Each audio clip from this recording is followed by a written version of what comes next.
Hi hello. അപ്പോൾ എല്ലാവരും happy അല്ലേ? ഞാൻ ഹാപ്പിയാണ് കേട്ടോ. അപ്പോൾ ഇന്നൊരു രാത്രിക്കാലത്തെ വീഡിയോ ആണ്. ഇന്ന് മോന് വരുന്നുണ്ട് എന്ന് പറഞ്ഞിട്ട് പെട്ടെന്നാണ് വിളിച്ചത്. അവന് പെട്ടെന്ന് കഫക്കെട്ടൊക്കെ കൂടിയിട്ട് അപ്പോൾ അവന് വരണം, ഡോക്ടറെ കാണിക്കണം. അപ്പോൾ അവിടെ കാണിക്കുകയൊക്കെ ചെയ്തു, പക്ഷേ കുറവില്ല. അപ്പോൾ അവനെ ഇങ്ങോട്ട് വരാൻ പറഞ്ഞു ഞാൻ. അപ്പോൾ അവൻ ട്രെയിനിൽ വരുന്നുണ്ട്. 8 മണിക്കാണ് അവൻ്റെ ട്രെയിൻ എത്തുക. അപ്പോൾ അവനവിടെ ഹോസ്റ്റലിൽ കിട്ടാത്ത ഫുഡുകൾ നമ്മൾ ഉണ്ടാക്കി കൊടുക്കണ്ടേ. അപ്പോൾ അതിന് വേണ്ടിയിട്ട് പോയിട്ട് വേഗം കടയിൽ പോയി കപ്പ കണ്ടപ്പോൾ കപ്പ വാങ്ങി. ഇനി ഇതിലേക്ക് നല്ല ഉള്ളി ചമ്മന്തി ഉണ്ടാക്കാം. അപ്പോൾ ഉള്ളി വെളിച്ചെണ്ണയിൽ വാട്ടിയതിന് ശേഷം വറ്റൽമുളകും പുളിയും കുറച്ച് കറിവേപ്പിലയും ആവശ്യത്തിനുള്ള ഉപ്പും ചേർക്കാം. ഇത് നന്നായിട്ട് അരച്ചെടുത്ത് കഴിഞ്ഞാൽ അടിപൊളി നമുക്ക് കപ്പയിലും കൂട്ടി കഴിക്കാൻ പറ്റിയ നല്ല ടേസ്റ്റുള്ളൊരു ചമ്മന്തി റെഡി. അപ്പോൾ ചമ്മന്തി അവിടെ അരച്ച് വെച്ചിട്ടുണ്ട്, കപ്പ അവിടെ വെന്തിട്ടുണ്ട്. ചമ്മന്തിയും കൂടി നമുക്കൊരു പാത്രത്തിലേക്ക് മാറ്റി വയ്ക്കാം. ഇനി ഞാൻ കുറച്ച് മാവ് ഫ്രിഡ്ജിലിരിക്കുന്നുണ്ട്, ദോശമാവ്. അപ്പോൾ ദോശയും ഉള്ളി സാമ്പാറും ഉണ്ടാക്കാമെന്ന് വിചാരിച്ചു. അപ്പോൾ അതിന് വേണ്ടിയിട്ട് പരിപ്പ് ആദ്യം കുറച്ചൊന്ന് കഴുകിയിട്ട് കുക്കറിലേക്ക് വെച്ച് വേവിക്കാൻ വെക്കുന്നുണ്ട്. അതിനുശേഷം കുറച്ച് വെളിച്ചെണ്ണയിലേക്ക് ഉലുവയും കടുകും വറ്റൽമുളകും കറിവേപ്പില ഇട്ടിട്ട് ഉള്ളി ഒന്ന് വാട്ടിയെടുക്കാം. ഉള്ളി പകുതിയോളം വാടി വരുമ്പോൾ അതിലേക്ക് തക്കാളിയും കൂടി ചേർത്തിട്ട് പിന്നെ ഒന്നും കൂടി വാട്ടിയെടുക്കാം. അതിനുശേഷം പൊടികളൊക്കെ ചേർത്ത് കൊടുക്കാം.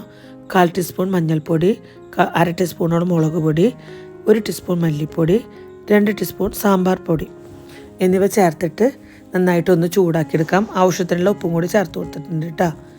ഇനി ഒന്ന് വാട്ടിയതിന് ശേഷം അതിലേക്ക് കുറച്ച് പുളി പിഴിഞ്ഞിട്ട് ഒഴിക്കാം. അത് പുളി നമുക്ക് എത്രത്തോളം ഇഷ്ടമുണ്ട് അതിനനുസരിച്ച് ഒഴിക്കാം കേട്ടോ. അതിന് ശേഷം ഒന്ന് നന്നായി ഇളക്കി കൊടുത്തിട്ട് അടച്ച് വെച്ചിട്ട് ഉള്ളി വേവാൻ വേണ്ടിയിട്ട് വെക്കാം. ഉള്ളിയൊക്കെ പെട്ടെന്ന് വെന്ത് കിട്ടും. അതിന് ശേഷം നമ്മൾ കയ്യിൽ വെച്ചിട്ട് വേണമെന്നുണ്ടെങ്കിൽ ഉടച്ച് കൊടുക്കാം. അല്ല, ഉള്ളി അങ്ങനെ കഴിക്കുന്നവർക്ക് ഇഷ്ടമുണ്ടെന്നുണ്ടെങ്കിൽ അങ്ങനെ ചെയ്യാം. പരിപ്പ് വേവിച്ചത് ഞാനിതിലേക്ക് ചേർത്ത് കൊടുത്തിട്ടുണ്ട്. പെട്ടെന്ന് തന്നെ നമ്മുടെ ഒരു ഉള്ളി സാമ്പാർ ഇവിടെ റെഡി ആയിട്ടുണ്ട്. അതിനുശേഷം ഞാനൊരു ഗോബി മഞ്ചൂരി ഉണ്ടാക്കാമെന്ന് വിചാരിച്ചു കേട്ടോ. അപ്പോൾ ഞാൻ ഫ്ലവർ കഴുകിയിട്ട് നുറുക്കിയിട്ട് കുറച്ച് 2-3 ദിവസമായി ഫ്രിഡ്ജിലിരിക്കണം. അപ്പോൾ അതൊന്ന് വേഗം തിളച്ച വെള്ളത്തിലിട്ടെടുത്തിട്ട് ഇഞ്ചി വെളുത്തുള്ളി പേസ്റ്റും മഞ്ഞൾപ്പൊടി, മുളക് പൊടി, ഒരു കോഴിമുട്ട, പിന്നെ 1 ടീസ്പൂണോളം അരിപ്പൊടി, 2 ടീസ്പൂൺ കോൺഫ്ലവർ പൊടി, ആവശ്യത്തിനുള്ള ഉപ്പ്, കുറച്ച് വിനീഗർ എന്നിവ ചേർത്തിട്ട് നന്നായിട്ട് മിക്സാക്കി കൊടുക്കാം. ഇനി ഇതിലേക്ക് കുറച്ച് വെള്ളം ഒഴിച്ചിട്ട് ഇതേ ലൂസ് പാകത്തിന് കേട്ടോ. ഇതൊന്നും കൂടിക്കഴിഞ്ഞാൽ നമ്മുടെ ഫ്ലവറിൽ മാവ് നിൽക്കില്ല. അപ്പോൾ ഇത്ര ഇതിലാണ് നമ്മൾ ഉണ്ടാക്കുന്നത്. ഇനി ഇതിലേക്ക് ഫ്ലവർ ചേർത്ത് കൊടുക്കാം. ഇത് നന്നായിട്ട് മിക്സാക്കിയതിന് ശേഷം ആദ്യം ഞാൻ ചൂടുള്ളത് കൊണ്ട് ഞാൻ കയ്യിൽ വെച്ചിട്ടാട്ടോ മിക്സാക്കിയത്. അതിന് ശേഷം ചൂടൊന്ന് ആറിയപ്പോൾ കുറച്ച് കറിവേപ്പിലയും കൂടി ഇട്ട് കൊടുത്തിട്ട് കൈ വെച്ചിട്ട് നന്നായിട്ട് മിക്സാക്കിയിട്ട് കുറച്ച് നേരം അവിടെ മൂടി വെച്ചു. അതിനുശേഷം വറുത്തെടുത്തു. അപ്പോൾ നല്ല തിളച്ചെണ്ണയിലേക്ക് ഇട്ടിട്ട് പെട്ടെന്ന് തന്നെ വറുത്തെടുത്ത നല്ല അടിപൊളി ടേസ്റ്റുള്ള ഫ്ലവർ ഫ്രൈ ഇവിടെ സൂപ്പറായിട്ടുണ്ട്. അപ്പോൾ അതും കൂടി ഞാൻ വറുത്തെടുത്തിട്ടുണ്ട്. ദോശ ഞാൻ ചൂട്ടോടെയാണ് കേട്ടോ ചുട്ടെടുത്തത് കഴിക്കുന്ന സമയത്ത്. അങ്ങനെ ഇന്നത്തെ ഡിന്നർ ഇത്രയൊക്കെയുള്ളൂ.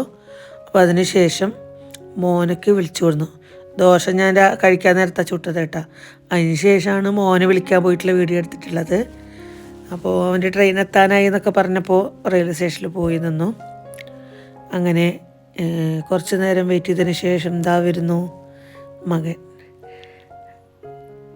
ഇനി നാളെ അവനെ ഹോസ്പിറ്റലിൽ കൊണ്ടുപോകണം, ഡോക്ടറെ കാണിക്കണം.